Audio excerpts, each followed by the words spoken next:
26 సంవత్సరాల నమ్మకం, లక్షలాది సంతోషకరమైన వివాహాలు. తెలుగు మ్యాట్రిమోనీని డౌన్లోడ్ చేయండి. తెలుగు ఇండస్ట్రీలో చాలా మంది హీరోలు గాయాల బారిన పడి రెస్ట్ తీసుకుంటున్నారు.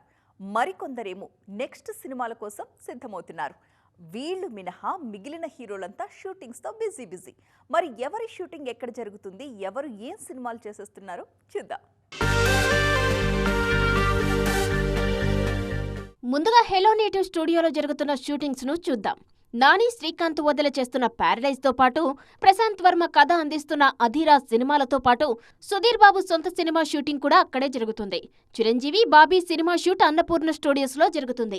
జై హనుమాన్ షూటింగ్ ఆర్ఎఫ్సి పరిసర ప్రాంతాల్లో జరుగుతుంది. ప్రభాస్ ఫౌజీతో పాటు గోపీచంద్ వెంకట్ కాంబినేషన్ లో వస్తున్న సింగా షూట్ అల్యూమినియం ఫ్యాక్టరీలో జరుగుతుంది. అల్లు అర్జున్ రాకా షూట్ కొన్ని నెలలుగా ముంబైలోనే జరుగుతుంది. వారణాసి షూట్ గత 50 రోజులుగా శంషాబాద్ తాహేర్ స్టూడియోలో జరుగుతుండగా Venkatesh, Kalyan Ram, Anil Ravipudi multi starrer shooting Aziz Nagar లో జరుగుతుంది. శ్రీ విష్ణు, రామ్ అబరాజు షూట్ తో పాటు సాయిధరం తేజ్ నటిస్తున్న సంబరాల ఏటిగట్టు సినిమా షూట్ కొన్ని వారాలుగా శంకర్పల్లిలో జరుగుతుంది. విజయ్ దేవరకొండ, రష్మిక మందన రణబాలి షూటింగ్ గండిపేటలోనే 6 వారాలుగా నాన్ స్టాప్ గా జరుగుతుంది. రామ్ చరణ్, ఎన్టీఆర్, బాలయ్య లాంటి హీరోలు ప్రస్తుతం రెస్ట్ తీసుకుంటున్నారు. 26 సంవత్సరాల నమ్మకం, లక్షలాది సంతోషకరమైన వివాహాలు. తెలుగు మ్యాట్రిమోనీని డౌన్లోడ్ చేయండి.